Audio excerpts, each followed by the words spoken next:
I'm Jane Mitchell, and you're watching BNN. 73 years ago, Pearl Harbor was attacked by the Japanese, conducted by the Imperial Japanese Navy. It not only left America hurt, but it would later hurt Japanese Americans. America was furious and blamed the Japanese who lived in America and were afraid they were working with the Axis powers as spies. Later, the Japanese were sent to internment camps. They had to leave everything they had behind, and it was a horrible event for all of these. I had the special privilege to interview one out of the many who went through all of these tragic events. And now I have the privilege to present to you Hiraku Katsu. Hi, how are you? Fine, thank you. Very good to be here. Okay. One of my first questions is, how was life before the Pearl Harbor attack?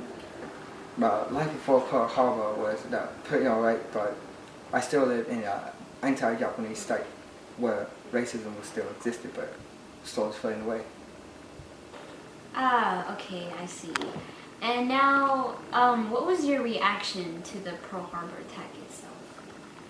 I was so ashamed to meet the Japanese. Like, I can't believe the mother country decided to go and do something like that. Oh, okay, yeah, I see. And how would you be treated as a Japanese American following the attack of Pearl Harbor? I was so mistreated. I would go to the restaurant and people serve me. I would walk down the street and people insult me.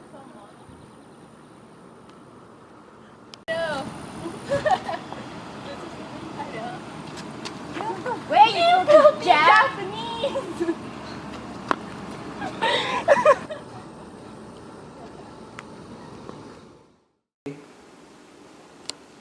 My friends never treated me the same.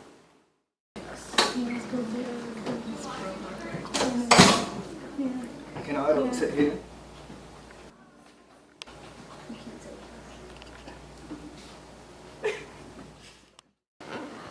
And so, what was your reaction to President Franklin D. Roosevelt passing the Executive Order of 9066, or the internment camps?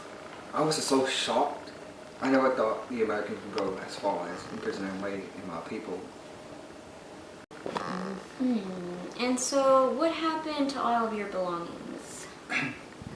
We were forced to grab everything we could. People who had owned the shops were forced to sell everything before they left. When we returned, we realized that thieves and banks had stolen everything we could. Oh, okay, that's really unbelievable. So, who were all sent to these internment camps? Anyone who was Japanese, mostly from the Pacific Coast. And it did not matter if you were an American citizen.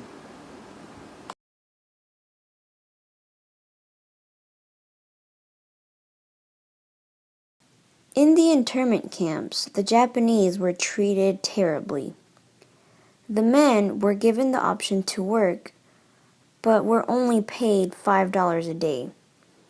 They worked no matter how harsh the conditions were. The United States government hoped that the interns could make the camps self-sufficient by farming to produce food. However, cultivation on arid soil was quite a challenge.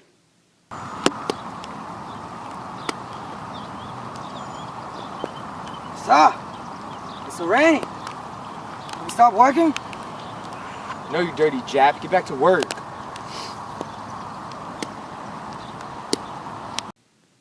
They received 3 meals a day, but were not very filling. Most meals consisted of potatoes and bread, and meat was given only every 12 days. All of the people who were working were always starving.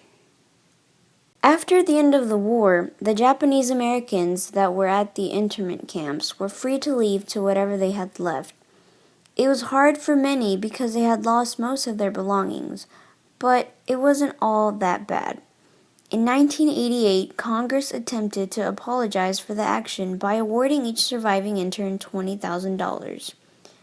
While the American concentration camps never reached the levels of Nazi death camps as far as atrocities are concerned, They remain a dark mark on the nation's record of respecting civil liberties and cultural differences. Thank you.